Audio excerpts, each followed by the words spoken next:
How we doing, guys? How we doing today on this beautiful Friday? So I want to talk to you about John Cena. Now, this is a video for all the wrestling people in the community to come together and talk about John Cena because it's kind of sad, but you knew it had to happen sometime. John Cena's retirement.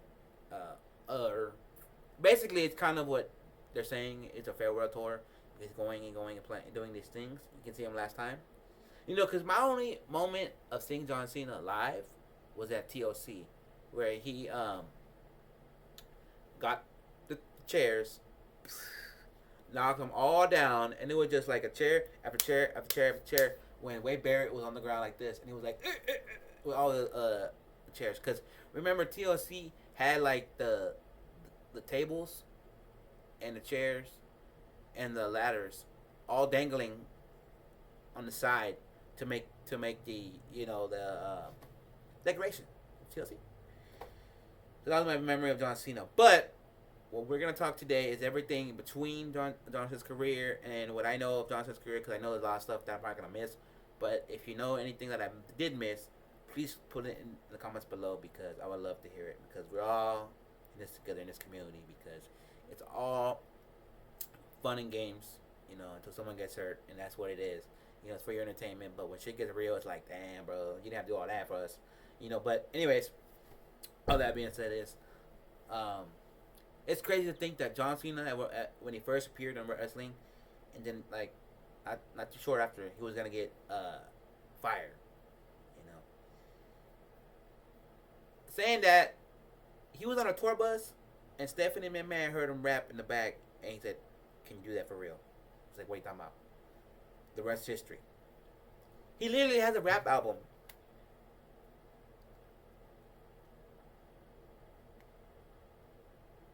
Look, let me show you.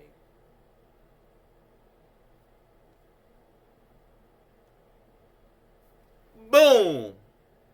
And it's John Cena's album with his theme music and his singing / rapping abilities. It's crazy to think that, because back in the days, John Cena was kind of that guy who was a thug, had the hats to the side, had the chains, had the sprinter belt. I think if John Cena didn't become not a thug, like a rap gangster kind of style, we would never have that sprinter belt. I've had that sprinter belt one time. It was a fake one. It wasn't real. I wish, to tell you the truth, now that I think about it, I kept with all the real wrestling. Like, I kept with everything I've owned about wrestling. Over the years, I just gave up with wrestling. I didn't care for it. I wanted to not wipe it out of my memory. I just didn't keep everything, so that's my fault. But anyways, yeah. So it's crazy to think that, And his little slogan, hustle, loyalty, and respect. He had that. And with John Cena, it's crazy. Because a lot of John Cena's matches, there would be a point where he'll be losing, and it's something, maybe the crowd going, or John Cena, something would come out of he would come out of the woodworks and start winning, and he would win a match. Like, it wasn't like one of the ones where, because there's wrestlers who do this, where they losing, and it's at the end they do something like a surprise, not submission, but surprise, 1, 2, 3, pin. There you go, and they would win. No, John Cena didn't do that. And you knew John Cena was crazy with rap when there was a clip where he was getting out of a tour bus, and this kid stopped him, and he had a rap battle, and the kid clearly lost.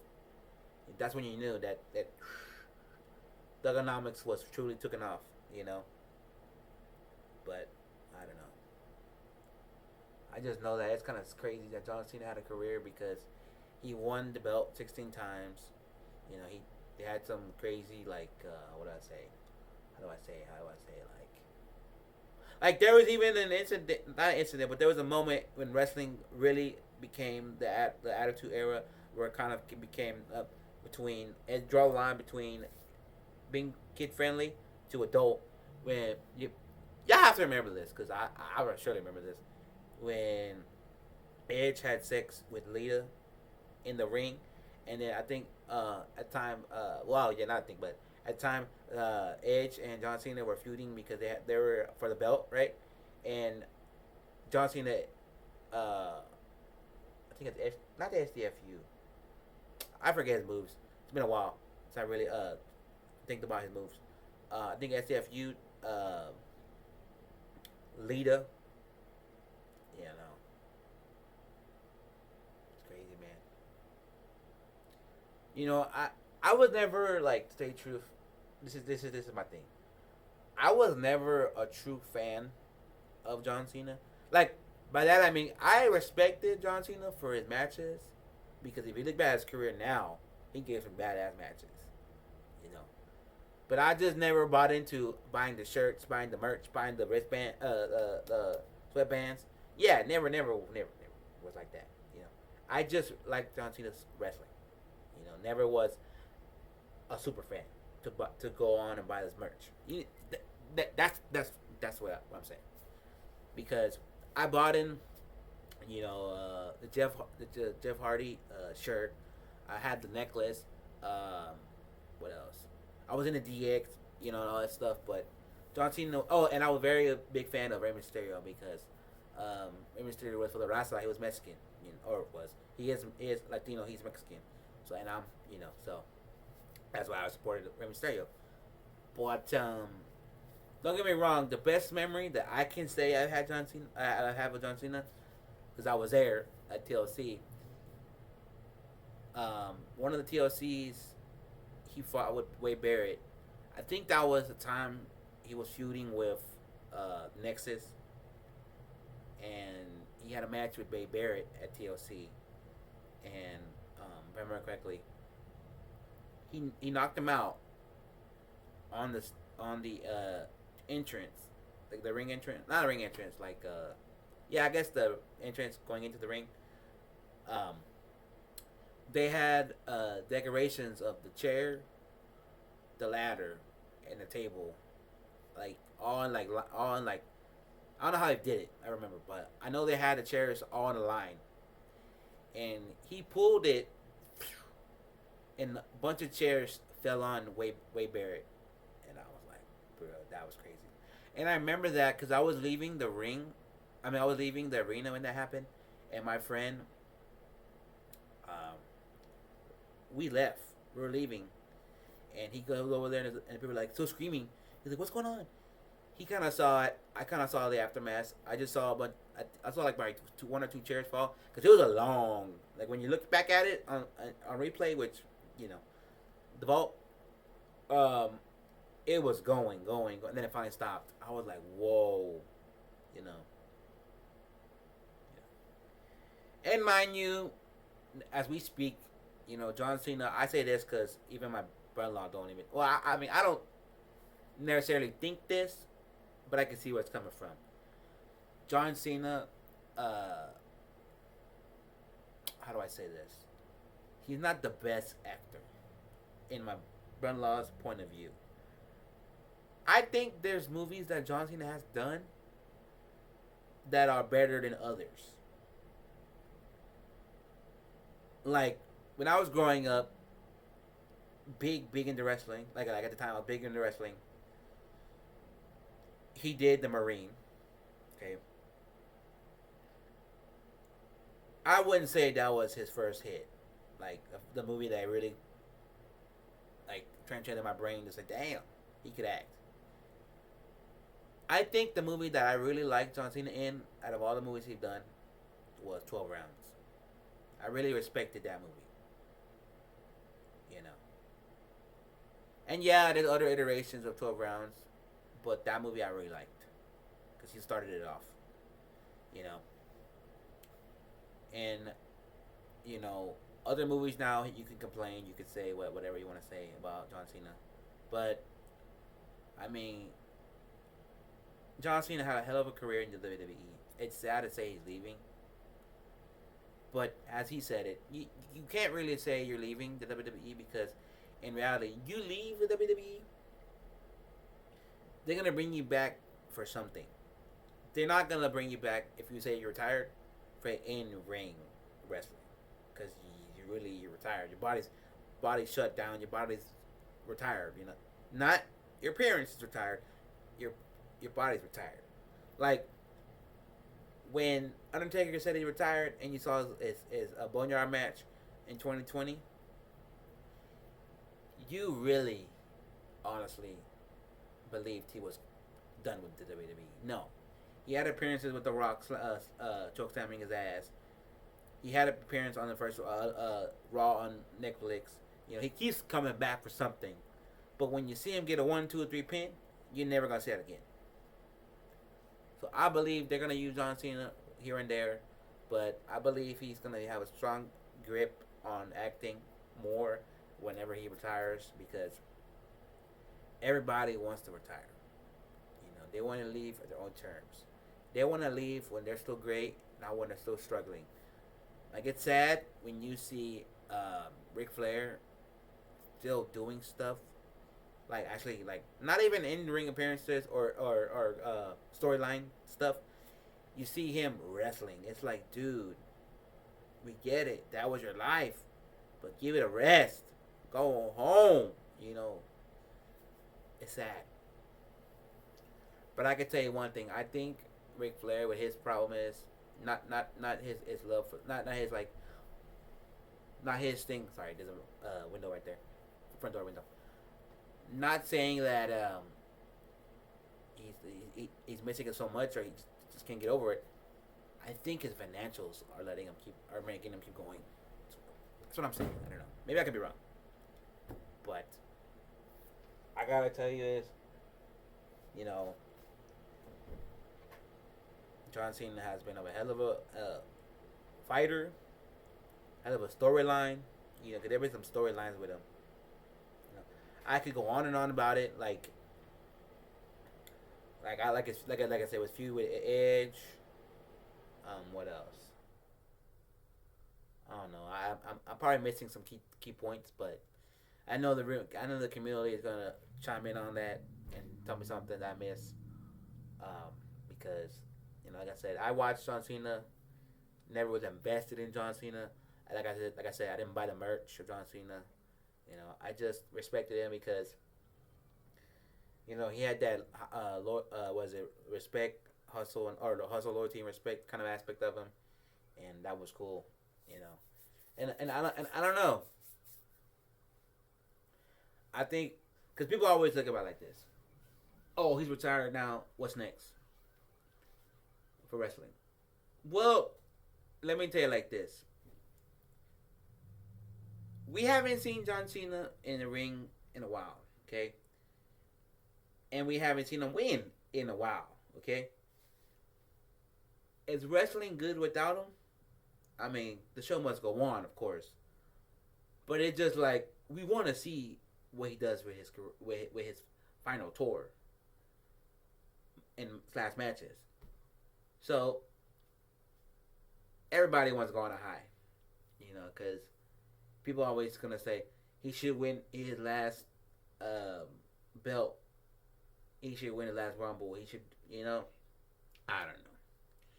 You know, I'm just like amazed how much, you know, time, effort, sweat, blood, and, you know, John Cena has put in, because, you know, he done a lot. Like, he done some I Quit matches with Randy Orton. He blew out his shoulder when, I remember this now. He blew out his shoulder against Batista. You know, he done a lot. He injured his body a lot. You know, you know, if you say wrestling is fake, I would retract that. Very, very, very, very, very, very hardly in your voice, in your chest, and rethink it, because it's not fake. You can't fake an injury. You can't fake you jumping off a ladder. You can't fake all that. You know, maybe nowadays, because you have not CGI, you have AI. You know, if you look at it on the screen, but in real life, you know, you go to a show, no. But what I'm saying is, it's not fake. It's more scripted. That's where I think everyone should have said, I don't know why everyone's getting it's fake. Maybe your thing of fake is, oh, because you know this person's gonna win before that happens. No, no, that's where you should say it's scripted, because I always say this: wrestling is fake to an extent. That means like you're not gonna beat each other to a pulp and clearly know who's a winner, right? No, you're gonna go into a match saying you're gonna win, but we're gonna put up a show. So we're gonna beat the hell out of each other, just enough where you're gonna win. You know, it's not like we're gonna. It's not like it's not. There you go. It's not like boxing. Boxing is I put you in a match, and you can't script a boxing match. You can't. You go at it, and then that's it. You say it was a winner by the points or knockouts, whatever. Wrestling's not like that. Wrestling, there has to be a winner, so that's why they know who's gonna win. That's why instead of you saying it's fake, it's scripted. So there you go. Because if it was fake, guys, you wouldn't have these OG wrestlers or the OG legends having so many surgeries in their lives. You know, if it was fake, it's just scripted. You know, so. But it's all for our entertainment. It's all for the fun because wrestlers do what us normal people can't. I mean, yeah, wrestlers do what us regular people can't do because one, we don't want to take the bumps. Two, we're not physically made for the bumps. Three, we're not made for the bumps. And four, that's not us.